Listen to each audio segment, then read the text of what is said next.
Ok. Techo, todavía nadie. ¿Ya empezó? Estamos comenzando. Fíjate que veo que se ve oscurito.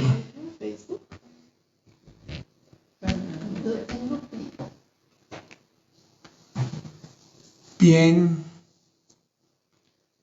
Bien. Déjenme quitar esto de aquí.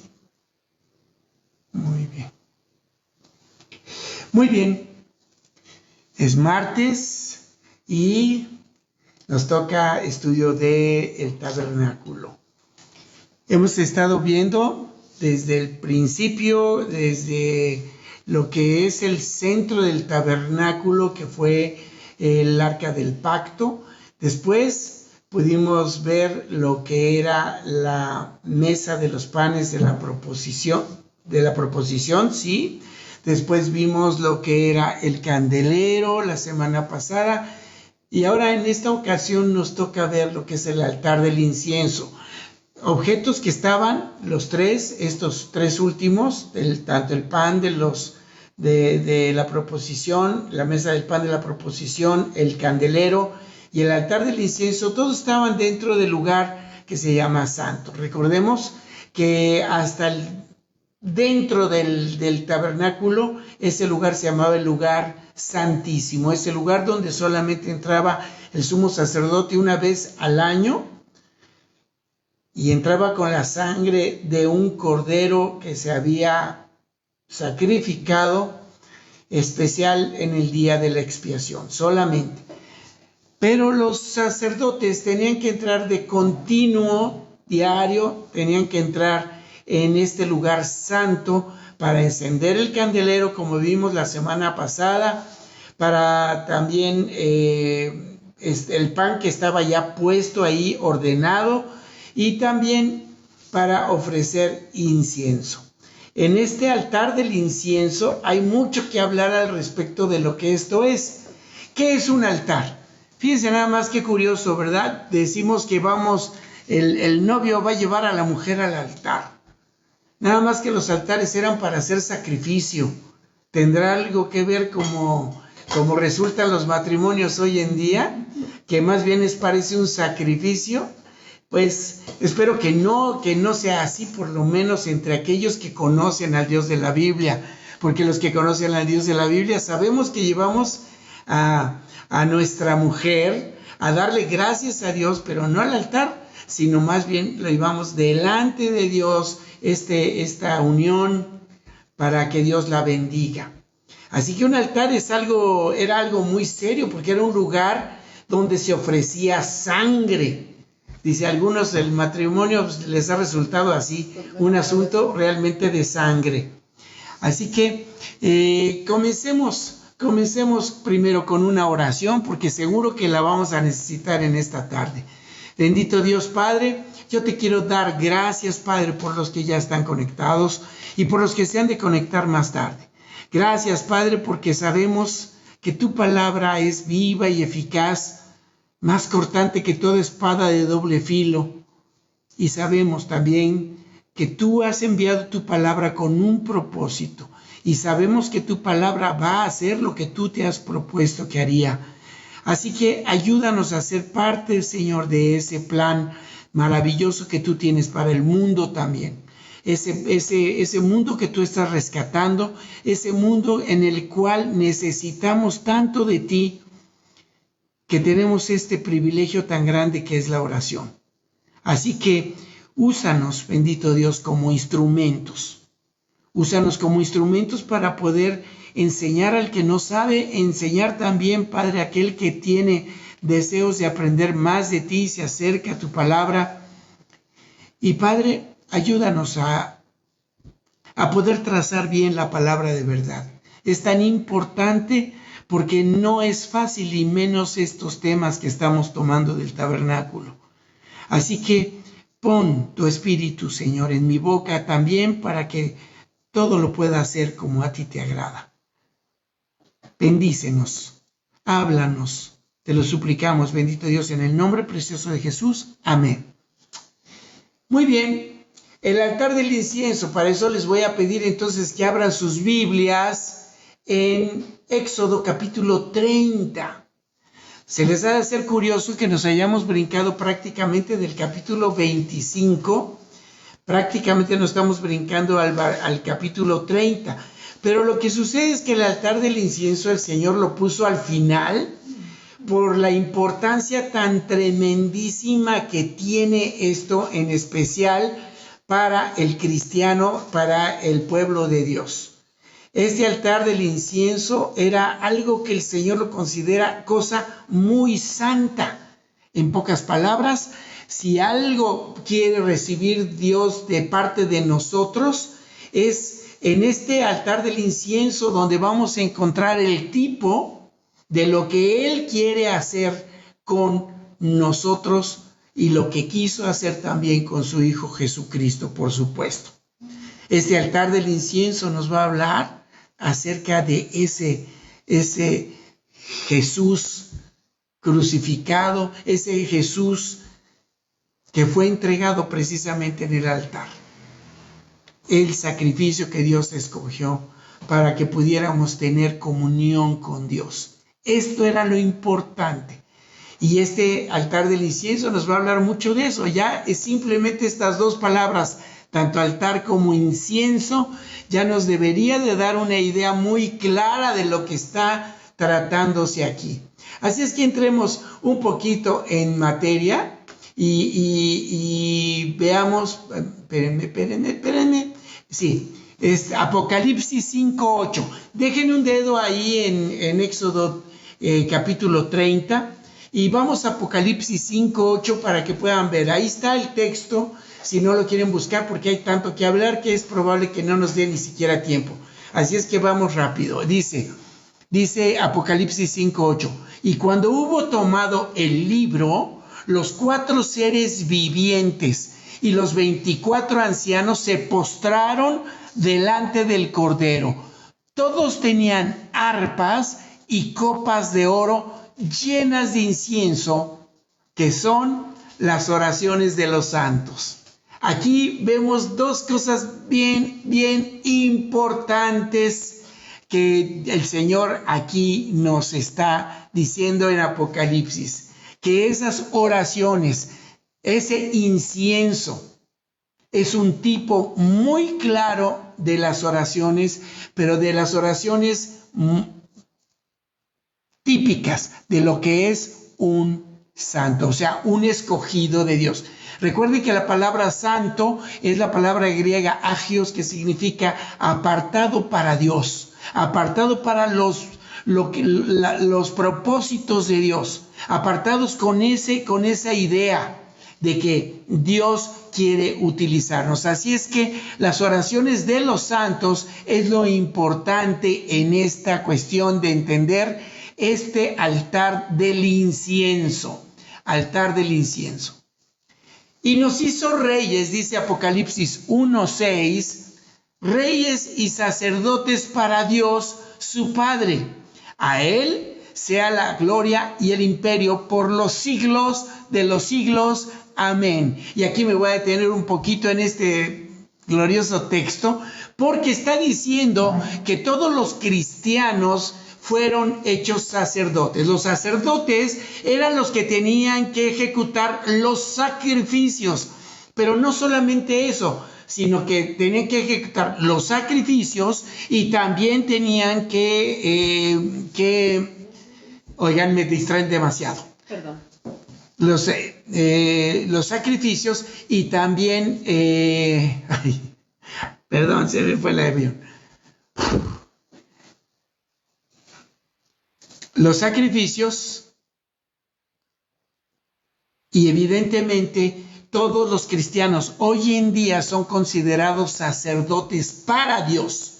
Fuimos escogidos por Dios para esto, para poder hacer esta labor sacerdotal para Dios. Él quería, lo sabemos desde Éxodo capítulo 19, que Él quería que su pueblo fuera un pueblo santo de sacerdotes.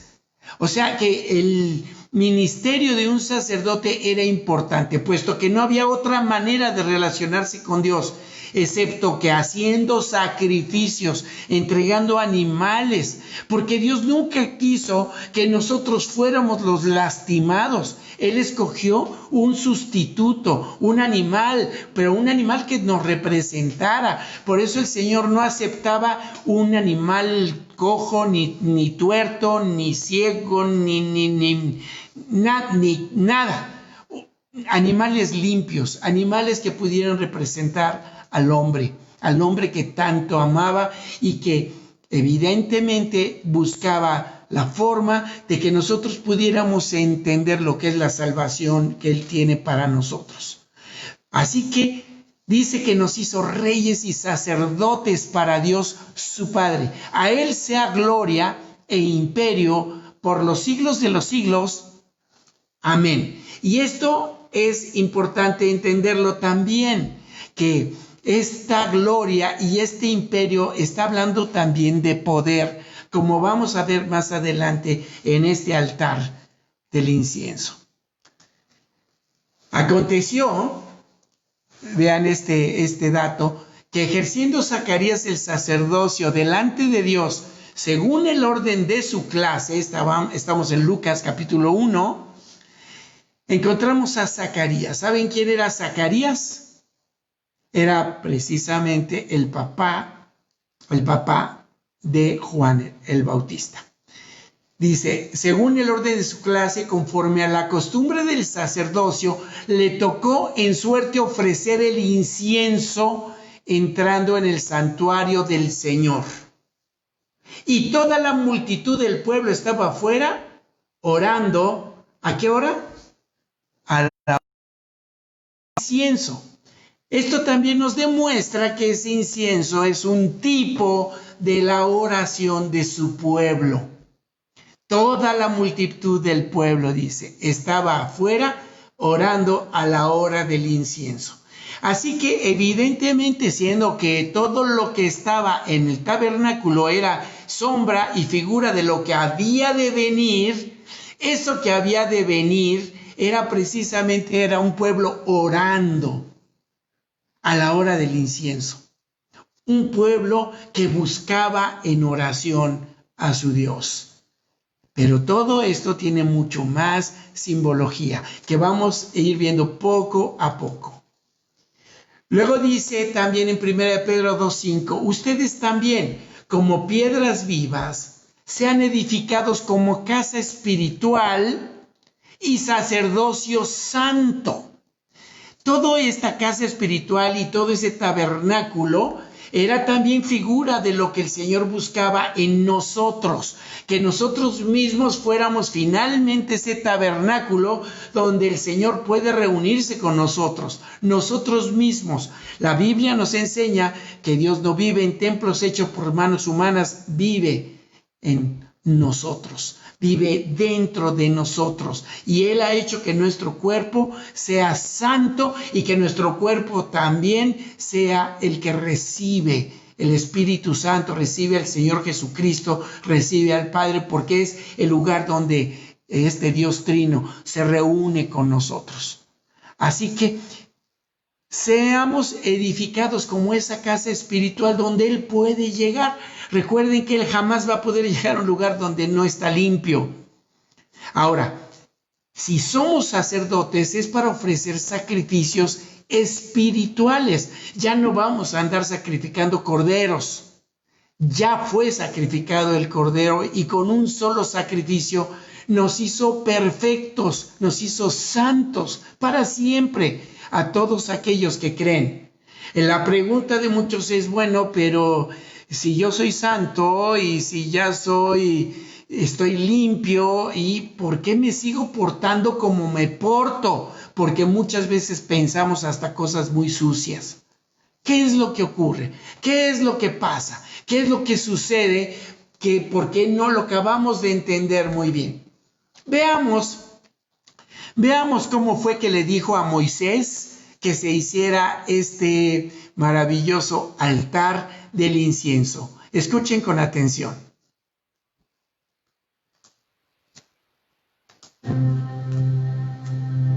harás asimismo un altar de madera de acacia para quemar el incienso.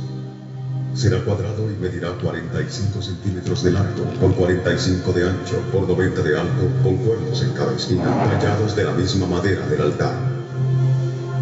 Y cubrirás de oro puro su cubierta, sus paredes en derredor y sus cuernos, y le harás en derredor una cornisa de oro. Y harás también 2 anillos de oro debajo de su cornisa, a sus 2 esquinas a ambos lados suyos, para meter las varas con que será llevado. Harás las varas de madera de acacia, y las cubrirás de oro.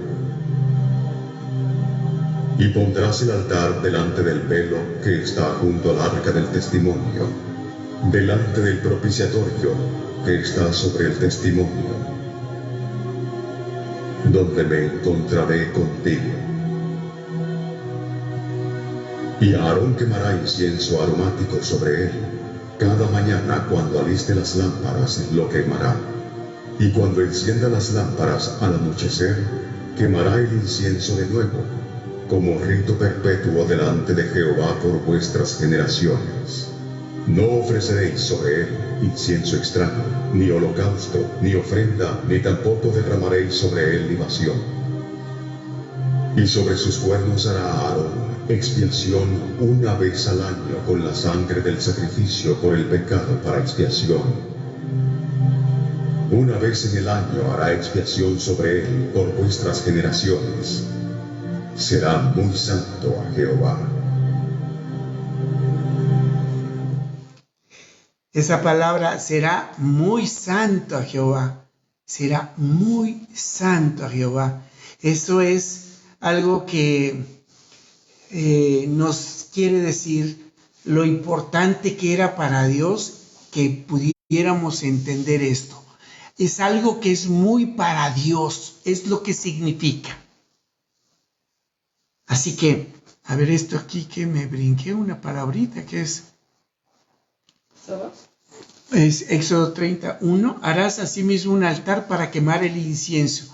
De madera de acacia lo harás. Yo creo que es la palabra que está faltando aquí. Lo harás. Madera de acacia lo harás. Ahora, muy bien. Otra vez, esa madera de acacia es una madera que se da mucho precisamente en lugares muy desérticos y es una madera sumamente dura, sumamente fuerte, y dicen algunos que en las raíces del nombre de esta madera quiere decir que era una madera muy incorruptible, en el sentido de que no se corrompe fácilmente.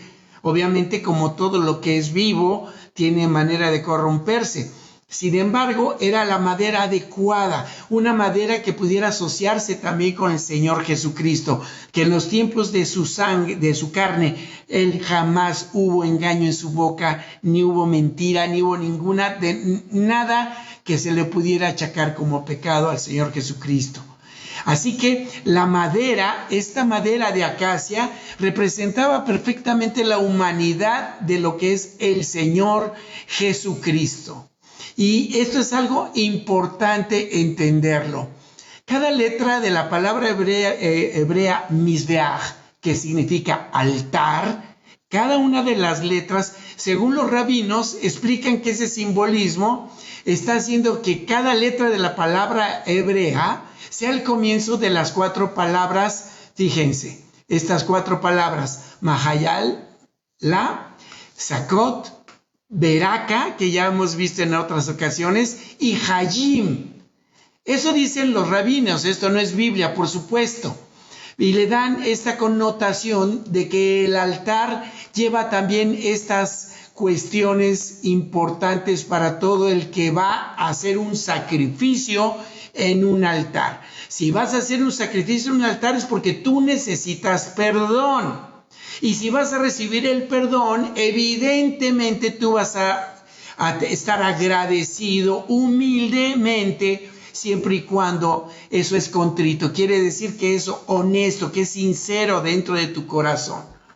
Evidentemente recibir este perdón te trae indefectiblemente bendición.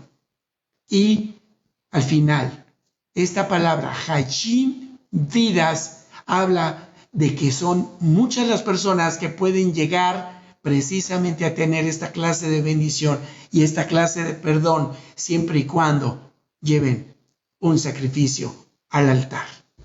Increíble, ¿no? Me pareció que también está muy de acuerdo y no contradice absolutamente nada en la Biblia, porque todos podemos admitir y aceptar que todas estas cosas se obtienen cuando el sacrificio del Señor Jesucristo fue entregado. Evidentemente fue para perdón de nuestros pecados. ¿Cómo eso no nos va a hacer personas agradecidas? ¿Cómo eso no nos va a humillar porque necesitábamos aceptar nuestro perdón? ¿Cómo no íbamos a estar contritos cuando tanto daño nos hizo el pecado? Pero ¿cómo no vamos a percibir esa bendición tan grande? ¿Y cómo esto produce vida? Muchas vidas. Muchas vidas. Cuando hay ese perdón, hay muchísimas personas que dice que multitud, cuando una persona se arrepiente, multitud de pecados se han cubierto. ¿Cuántos pecados ya no se cometieron? Porque alguien entendió el Evangelio, alguien entendió estas nuevas de salvación. Y sigue diciendo Éxodo 30, versículo 2, su longitud de este altar del incienso será de 1 codo y su anchura de 1 codo. Será cuadrado y su altura de 2 codos y sus cuernos serán parte del mismo. 1 codo más o menos son 45 centímetros, para que se den una idea. O sea que era chiquito, era pequeñito, era una cajita, probablemente como esa cajita que están viendo ahí. Yo calculo que a lo mejor está hasta grande esa caja, más o menos de 45 centímetros cuadrado, pero de 90 de alto, ¿verdad? Y dice, y sus cuernos serán parte del mismo. Y estos cuernos también tienen una simbología tremendísima en toda la Biblia. Fíjense lo que dice Lucas 1:69 cuando se hace esta oración. Miren lo que dice ahí. Y nos levantó un poderoso Salvador en la casa de David, su siervo. Pues resulta que la palabra esta, poderoso, en el griego significa cuerno. Esta palabra significa cuerno. Y vean cómo suena. Y nos levantó un cuerno salvador. ¿Un cuerno salvador? Bueno, yo creo que la traducción que le dieron al español y estuvo excelente, diciendo, nos levantó un poderoso cuerno salvador en la casa de David, su siervo. Porque resulta que David era un símbolo de poder y un símbolo de abundancia. En tiempos de David siempre se manifestó el poder del reino. Mucho más todavía en tiempos de Salomón, su hijo, que fue cuando ya se hizo el templo de Jerusalén. Pero dense cuenta que eso representaba, ese cuerno, todo el tiempo y por toda la Biblia se van a dar cuenta que el cuerno está ligado a la idea de poder. Cuando habla inclusive del anticristo, habla de un cuerno pequeño. ¿Por qué? Porque aún Satanás tiene poder. Y también tiene cuernos, pero no son como los cuernos de las caricaturas, de un diablo ahí con sus cuernitos. No, el cuerno en la Biblia representa poder. Y fíjense nada más qué cosa tan tremenda. En un altar, ¿para qué servirían esos cuernos? ¿Únicamente como un símbolo? Pues también tenía su utilidad, en especial no en este altar del incienso, pero sí en el altar de bronce que estaba afuera, que era donde sacrificaban a la víctima. De plano lo amarraban precisamente a esos cuernos. Cuando algún hebreo cometía algún pecado, alguno de los reyes, y sabía que se había acarreado la maldición de Dios y se había acarreado el juicio de Dios, lo que hacían eran llegar al tabernáculo y agarrarse de los cuernos Y con esto querían decir, como diciendo, perdóname, porque tú tienes el poder para perdonarme, tú tienes el poder para hacerlo, etcétera, etcétera. Es por eso que el cuerno en toda la Biblia representa precisamente poder, principalmente poder, pero también abundancia. Así que estos 4 cuernos en este altar del incienso, que servía precisamente para darnos a nosotros la idea de lo que es la oración, nos muestra características de la oración sumamente interesantes, importantísimas, donde podemos darnos cuenta de lo maravilloso que es la palabra de Dios en este sentido, para poder tener esas ganas de acercarnos a Dios. ¿Sabes? Muchas veces el ministerio más desairado en las iglesias es el ministerio de oración.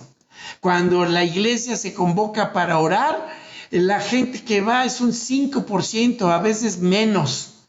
Pero le doy muchas gracias a Dios por la congregación que nos ha dejado servir, porque muchas veces el porcentaje ha sido muchísimo más grande que eso, y nos ha dado la oportunidad de poder estar en oración. Es más, ahora los viernes que estamos orando, también vemos que es una de las transmisiones que más adeptos tiene, y le damos muchas gracias a Dios, porque sabemos que hay poder ahí, mucho poder. Dios manifiesta su poder cuando escucha nuestras oraciones. La verdad, cristiano que no está orando se está perdiendo de toda esa posibilidad de recibir cosas increíblemente maravillosas. Fíjense nada más si no sería importante esta oración y este lugar donde estos cuernos que representaban poder, que el mismísimo Señor Jesucristo tenía que orar, porque sabía que el poder que él podía tener siendo Dios, pero hecho hombre. Recuerden que él mismo se limitó a sí mismo para poder ser como uno de nosotros y poder sentir como uno de nosotros y poder vivir como uno de nosotros. Él en sus días de su carne necesitaba orar. Y él lo hacía así, levantándose muy de mañana y siendo aún muy oscuro, salió y se fue a un lugar desierto y ahí oraba. El Señor Jesucristo sabía lo importante que era comunicarse con su Padre Celestial. Luego dice, seguimos en Éxodo 30 y dice, y lo cubrirás de oro puro, esa madera, esos cuernos, su cubierta, sus paredes en derredor y sus cuernos, y le harás en derredor una cornisa de oro, lo cubrirás de oro puro. Por eso el Señor Jesucristo cuando vino estuvo lleno, siempre lleno, porque Él mismo en sus días de su carne tenía que ser lleno de la deidad, lleno de Dios, completamente lleno. Y dice que su cubierta, sus paredes alrededor y sus cuernos, que se le hará en derredor una cornisa de oro. ¿Para qué se haría una cornisa de oro en este altar?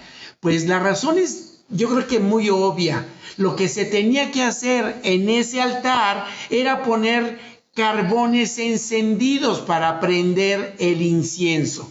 Así que si tenía que haber ese fuego ahí, el caso era que no se estuviera tirando o cayendo todo ese carbón de ahí, porque era importante mantenerlo. Recuerden que ese carbón también nos representa mucho a nosotros mismos, que somos como esos carbones. Si tú te sales del hogar o te sales del lugar donde está acumulado el carbón, un carbón aislado se enfría rapidísimo. Un cristiano apartado de la comunión con Dios se enfría rapidísimo. Por eso puedes ver a muchos cristianos ¿Qué les pasó? Si estaban corriendo tan bien, iban las cosas bastante bien para ellos y de repente se empiezan a olvidar de su Dios y empiezan a olvidarse de sus oraciones, se enfrían rapidísimo y al rato no se aguantan ni ellos mismos, pero este es el punto. Dios sabe que le necesitamos. Sabe que le necesitamos, así es que esta cornisa sí era muy importante que la tuviera para poder tener ahí los carbones juntos. Dice que también le harás 2 anillos de oro debajo de esa cornisa, a sus 2 esquinas, a ambos lados suyos, para meter las varas con que será llevado. Y esta cajita, siendo que era pequeña, con solamente 2 anillos, era suficiente para poderlo llevar de un lado a otro. Recuerden que cuando Dios decía, de aquí nos vamos, entonces había que levantar todo el tabernáculo y tenían que llevarlo por donde el Señor les llevara y del Señor les guiara. Así que qué importante era para el Señor darnos estas ideas que es importante. La oración es importante porque tienes que tener la oportunidad de encontrarte con el Señor donde quiera que vayas. Él dice que donde quiera que fuera Josué, dice, ahí yo iré contigo. Solamente que te mando que te esfuerces y que seas valiente. No temas ni desmayes. Que nunca se aparte de tu boca este libro de la ley, sino que de día y de noche hagas conforme a todo lo que en él está escrito. Porque entonces harás prosperar tu camino y todo te saldrá bien. Pero también la bendición de Dios va. Dice, donde quiera que vayas, yo voy a ir contigo. Así que date cuenta que era importante también, en especial para este altar del incienso, que este incienso también fuera móvil para poder estar en cualquier lugar que el Señor define. Y dice, harás las varas de madera de acacia y las cubrirás de oro, porque la oración puede viajar y puede viajar a lo largo del tiempo y del espacio.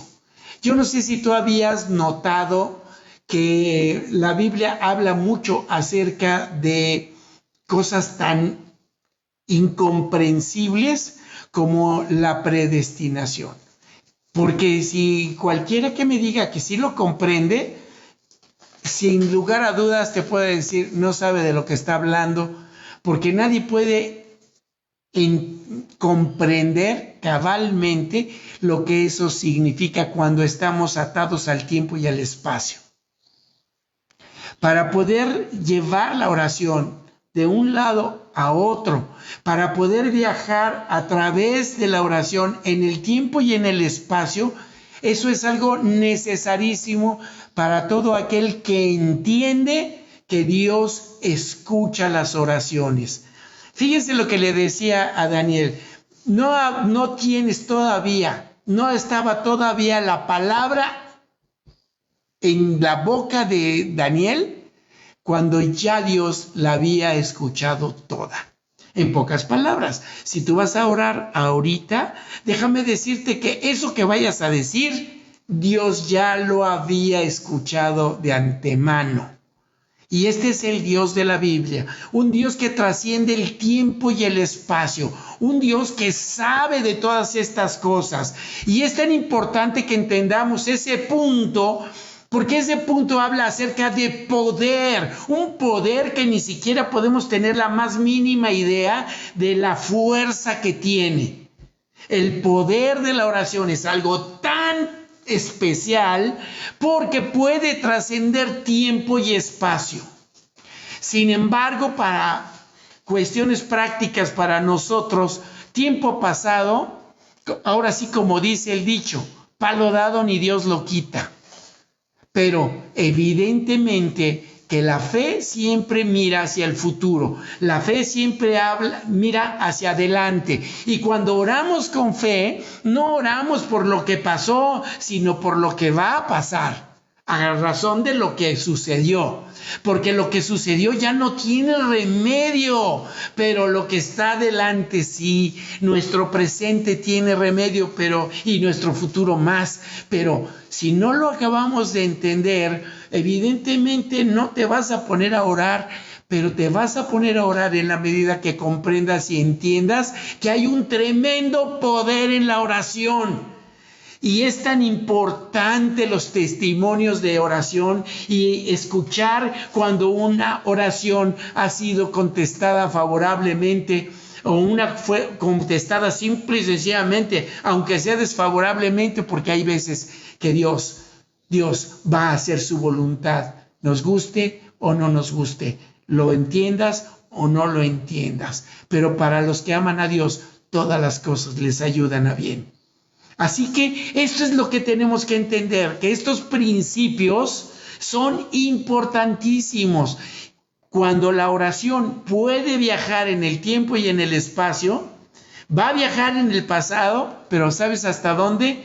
Hasta el lugar donde el Señor o el tiempo, como lo quieras entender, incomprensible por supuesto, antes de la fundación del mundo, cuando Dios estaba definiendo y decidiendo lo que iba a hacer, cuando Él iba decretando, porque si hay alguien que puede decretar es Dios, Él es el que decreta las cosas, pero tú puedes pedir, y si tú no pides, muchas de las cosas que podrían ocurrir, muchas de las cosas buenas que podrían ocurrir, muchas personas que podrían ser salvadas, no van a ser salvadas ni van a ocurrir estas buenas cosas porque no las piden o porque las pedimos mal.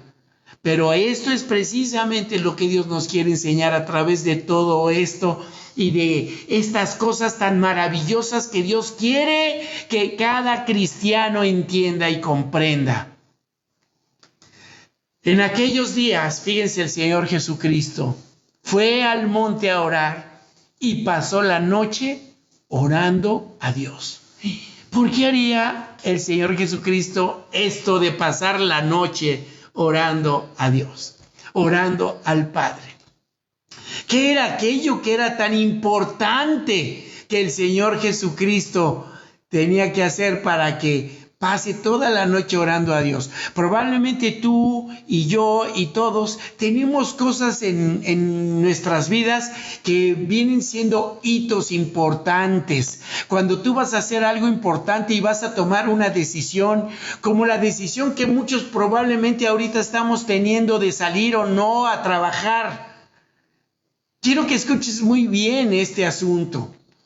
Si Dios no te está contestando, mejor no hagas nada. Y si tienes duda, mejor no hagas nada.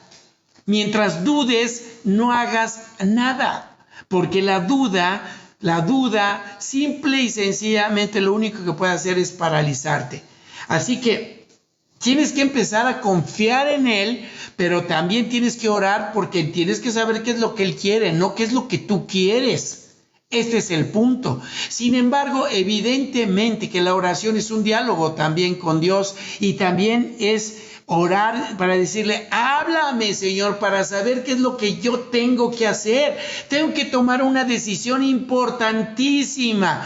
Y siendo aún el Señor Jesucristo Dios, Él tenía que escuchar el consejo de su Padre y tenía que orar para escucharlo, para saber ¿cuáles de los discípulos escogería?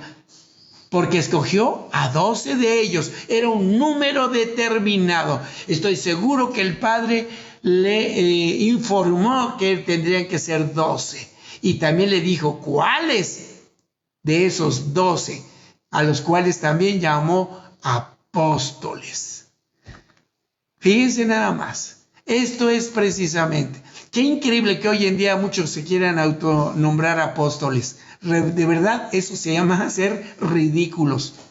Absolutamente. Pero miren, esto es lo que el Señor Jesucristo quiere enseñarnos a todos. Que la oración es tan importante, en especial cuando tienes que tomar decisiones. Y todo el tiempo tienes que tomar decisiones. Todos los días tienes que tomar decisiones. Dime qué cosa o en qué día no tuviste que tomar decisiones. En todos los días tendrás que hacer decisiones. Es un drama para el hombre estar equivocándose a cada rato, tomando malas decisiones. Pero si estás tomando malas decisiones es porque estás ignorando a Dios, ignorando su poder, ignorando su sabiduría, ignorando quién es Dios. Por eso tienes que entender estos grandes puntos. Y dice el versículo 6, y lo pondrás delante del velo que está junto al arca del testimonio. ¿Te acuerdas que esa arca que estaba en el lugar santísimo estaba separado el lugar santísimo del lugar santo por un velo que lo cubría? Pero junto a esa arca del testimonio, delante del propiciatorio, en pocas palabras, de frente prácticamente al propiciatorio que estaba sobre el testimonio, o sea que estaba precisamente en esa arca del pacto, dice, donde me encontraré contigo, sobre él y por tus generaciones. Será, escucha, muy santo a Jehová. Y vamos entendiendo este punto. Ese lugar, el arca del testimonio, el arca donde Dios le va a hablar al hombre, no es otro que el Señor Jesucristo, pero también para poder hablarle al Padre, lo único que estaba evitándolo era precisamente ese velo que lo separaba. Pero este altar del incienso tenía que estar en ese lugar donde a través de ese sacrificio y de eso que se presentaba, de ese incienso que se levantaba, era importante que el hombre entendiera que no podía entrar. Pero la ley decía que solamente una vez al año y solamente el sumo sacerdote podría entrar. Que hasta aquí llegaban los sacerdotes, hasta aquí llegaban a este punto. Ahí era donde tenían que ofrecer el incienso, en esa mesita, donde me encontraré contigo sobre él por vuestras generaciones. Y dice, será muy santo a Jehová.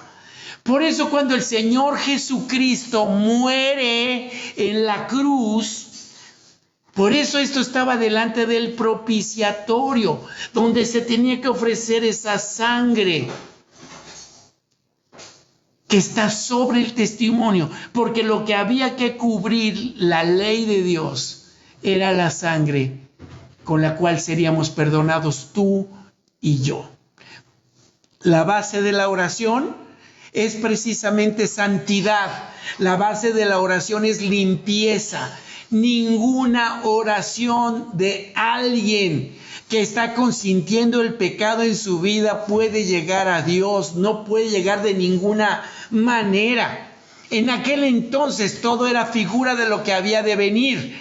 Por eso, cuando el Señor Jesucristo muere en la cruz, el velo se rasga de arriba hacia abajo, lo que nos demuestra ahora que ahora ese lugar de las oraciones estaban de frente ahí, y lo que le daba la fuerza y lo que le daba el poder a esto era que Dios iba a escucharlo, porque ahora podía haber santidad, porque esa sangre nos limpió de todo pecado. Esto era lo más maravilloso del asunto, que este asunto estaba apuntando completamente a lo que el Señor Jesucristo haría, que se rasgaría ese velo. El Señor lo tenía todo fríamente calculado. Él sabía lo que estaba haciendo y sabía cómo mostrarnos estas cosas tan santas, tan de Dios, tan lo que llena el corazón de Dios.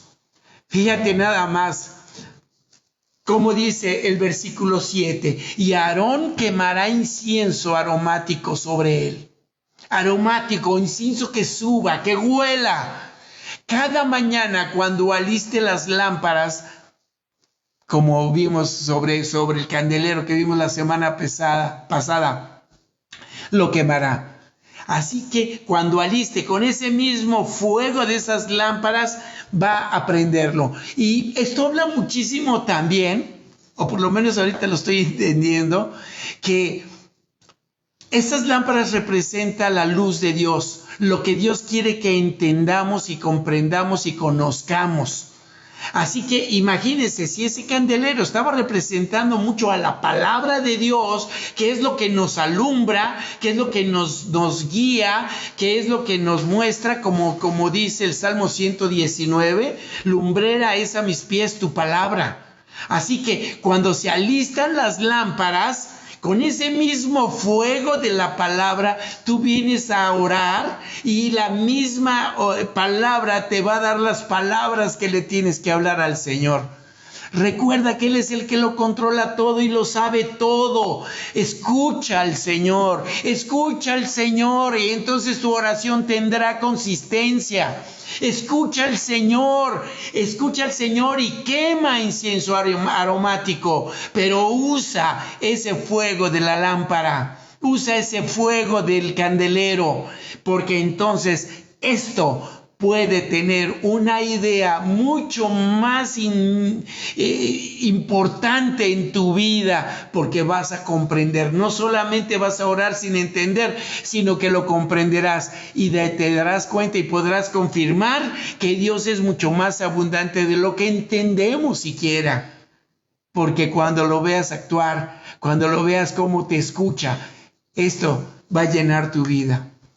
Y cuando Aarón encienda las lámparas al anochecer, quemará el incienso, rito perpetuo delante de Jehová por vuestras generaciones. Y fíjense que tenía que encenderlo y quemar el incienso y hacer este rito perpetuo delante de Jehová por vuestras generaciones. Y para el cristiano no es diferente. Mira lo que dice Efesios 6:18, orando en todo tiempo con toda oración y súplica en el Espíritu y velando en ello con toda perseverancia y súplica por todos los santos. Si estamos entendiendo que hay mucho poder ahí, ¿cómo es posible que no lo estemos haciendo todo el tiempo, trayéndonos esa ventaja, ese poder, ese amor de Dios en nosotros y para los demás también? Dice, con toda oración y súplica en el Espíritu y velando en ello con toda perseverancia. Esto es algo que el Señor quería, no solamente en el tabernáculo que era el tipo, sino que el antitipo es esto, velar en la oración con toda perseverancia y súplica por todos los santos. Muchas veces se los he dicho, orar por cada uno de ustedes, orar por la iglesia, orar por las personas que conocemos, orar por todos aquellos que sabemos que están afligidos, orar por todos aquellos que están con necesidades. Todo eso es bien, bien importante, pero no somos tan perseverantes en eso como quisiéramos ser cada vez más perseverantes. Una cosa sí les puedo decir: a través del ministerio y a través de servir al Señor, obviamente la vida de oración empieza a ser más frecuente en nuestras vidas, pero la vida de mi esposa, y ella no me va a dejar mentir en esto, desde que comenzamos juntos a orar y a orar todo el tiempo, todos los días, de rodillas, ponernos también ahora ya también por las noches y también antes de cada situación importante, que antes de tomar decisiones, tienes que buscar en todo tiempo a Dios. Y Dios ha bendecido de una manera increíble nuestra vida. Absolutamente, tanto que nos sentimos con fuerza y nos sentimos también muy bendecidos, demasiado bendecidos. Así que cuando tú sacrificas y haces estos sacrificios que son un placer hacerlos, porque no es un sacrificio de sangre, porque no es eso lo que Dios te está pidiendo. Dios lo que te está pidiendo son sacrificios vivos, santos. Esos sacrificios que Dios busca, espirituales, esos sacrificios que Dios está pidiéndote a ti. ¿Cómo lo vas a entender si no te pones de rodillas? Esa es toda la gran dificultad. Empieza a conocer a Dios en la oración, porque si ya le conoces ahora, porque ya tu intelecto te da para entender quién es Dios, ahora conócelo de primera mano buscándolo en oración. Mientras más ores, más ganas te darán de orar, porque también podrás ver la fidelidad de Dios en tu vida. Pero también hay una advertencia aquí tremenda. No ofrecerás sobre él incienso extraño, ni holocausto, ni ofrenda, ni tampoco derramarás sobre él libación. Obviamente todo esto extraño. ¿Por qué? Porque sí, ahí había que ofrecer ahí sacrificios, había que hacer ahí ofrenda, pero tampoco, fíjense, nada que Dios no lo pidiera ni que se hiciera como a ti se te ocurre o a ti se te pega la gana. De hecho, al que le ocurría o al que lo hacía, moría irremisiblemente.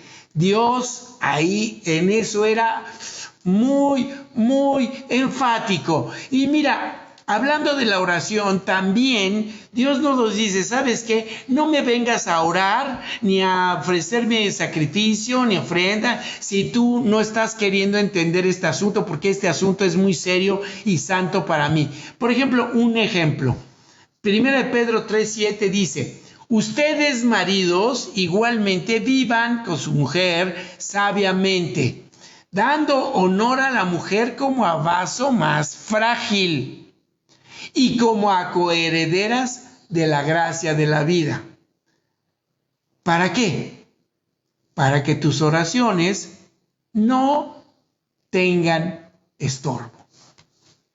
Llegar con un fuego extraño o llegar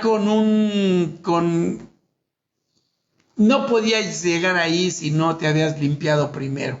Así que, si tú no quieres que tus oraciones tengan estorbo, entonces tienes que empezar a obedecer a Dios y hacer las cosas que Dios te pide. Haz las cosas que Dios te pide como Él te las pide para que puedas entender estas grandes enseñanzas. Dios lo que quiere hacer en tu vida es simple y sencillamente honestidad, que tú te presentes como te debes de presentar delante de Él. Y dice el versículo 10, y sobre sus cuernos hará Aarón expiación una vez en el año con la sangre del sacrificio por el pecado para expiación. Fíjense, sobre sus cuernos hará Aarón expiación una vez en el año con la sangre del sacrificio por el pecado para expiación. Tenía Moisés sobre sus cuernos. Y eso significa, leído de otra manera, es sobre ese poder de Dios que tiene. Aarón puede confiar en la expiación que el Señor Jesucristo ha hecho por nosotros. Un solo sacrificio para expiación, un solo sacrificio. Ya no es necesario sacrificar un cordero. El cordero ya fue sacrificado. El cordero de Dios que quita el pecado del mundo ya fue crucificado, ya fue expuesto, ya fue ahí y ya hizo esa expiación. Ahora, cada uno de nosotros tiene ya el perdón de pecados.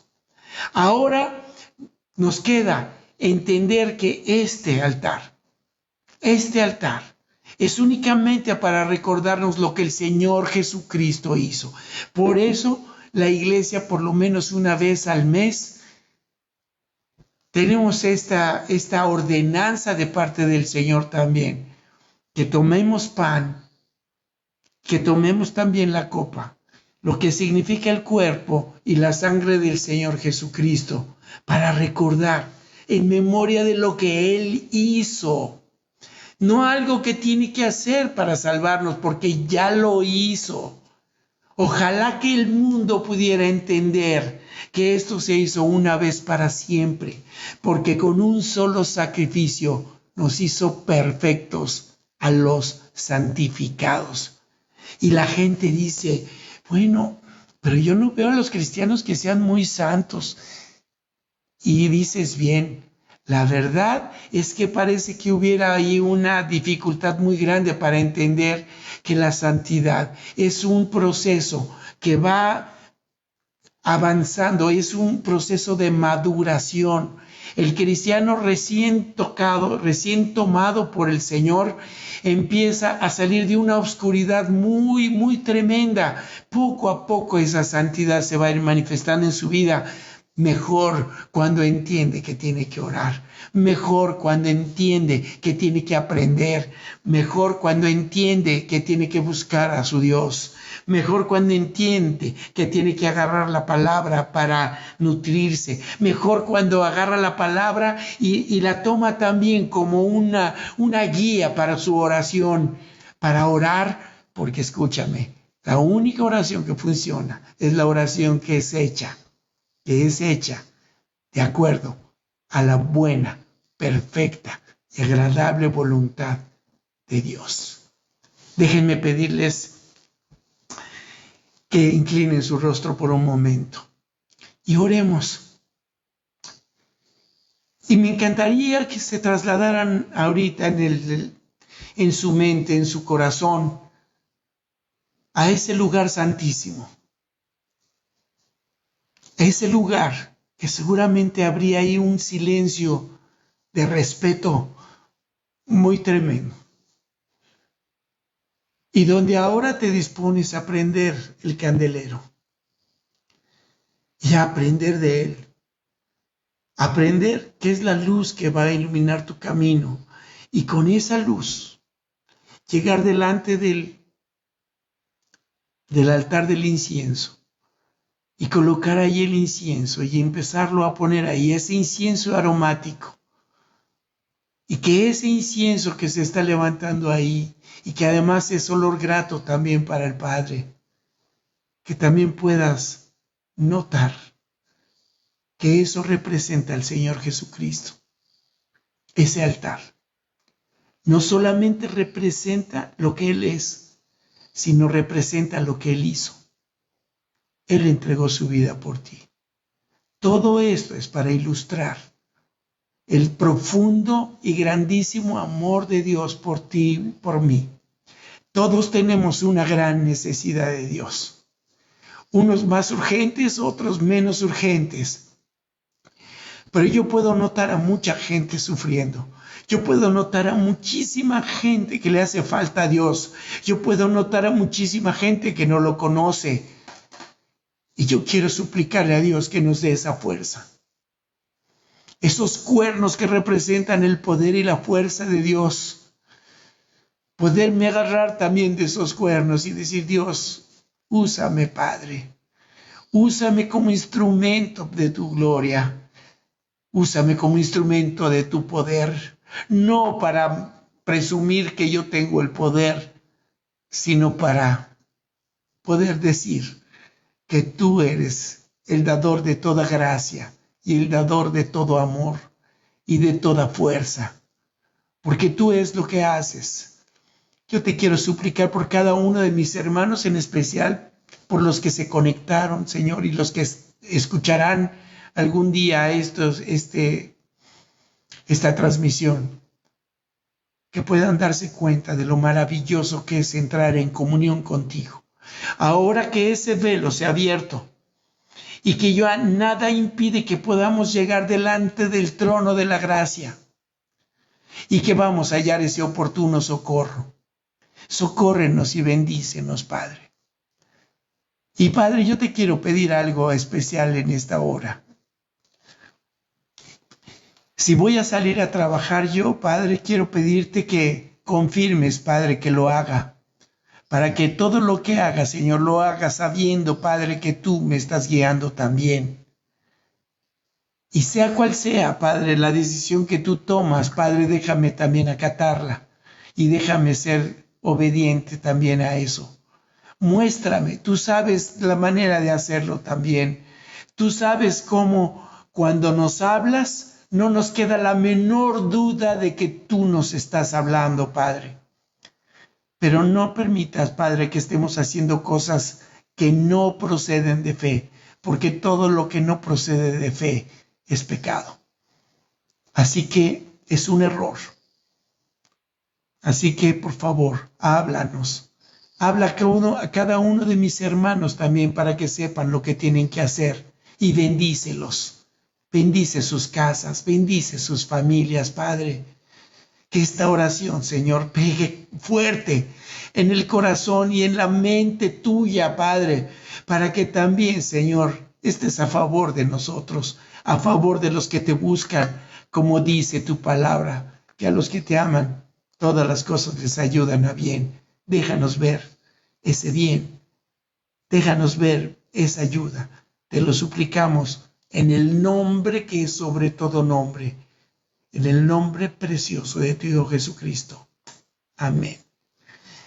Quiero darle las gracias a los que estuvieron en este estudio y que esto que es muy santo al Señor, pues también sea de bendición para cada uno de ustedes. Recuerden que mañana el estudio de las mujeres siguen viendo el fruto del Espíritu y toca Templanza. Templanza, vaya que hace falta templanza. ¿No es cierto que les falta templanza? Levanten su mano los que les falta templanza. Soy el primero, queridos. Soy el primero. Ese dominio propio es bien importante. Yo reacciono rápido y hay veces que debería uno de ser lento para la ira, porque ese es el carácter de Dios. Así que dejemos que Dios se manifieste con su fuerza y su poder y oren por su pastor. Ya que saben la fuerza y el poder que hay en eso, ore también por su pastor, ore también por las maestras que están haciendo su esfuerzo para que también no nos quedemos sin los estudios de su palabra.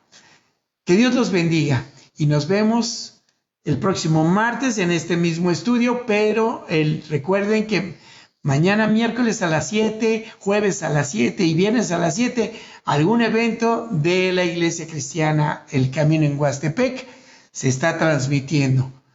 Miércoles, mujeres, jueves, un cafecito en el camino, viernes de oración y el domingo, no lo olviden, a las 9 de la mañana. Ahí, ahora sí que ahí nos vemos. Ay, sí, es aquí.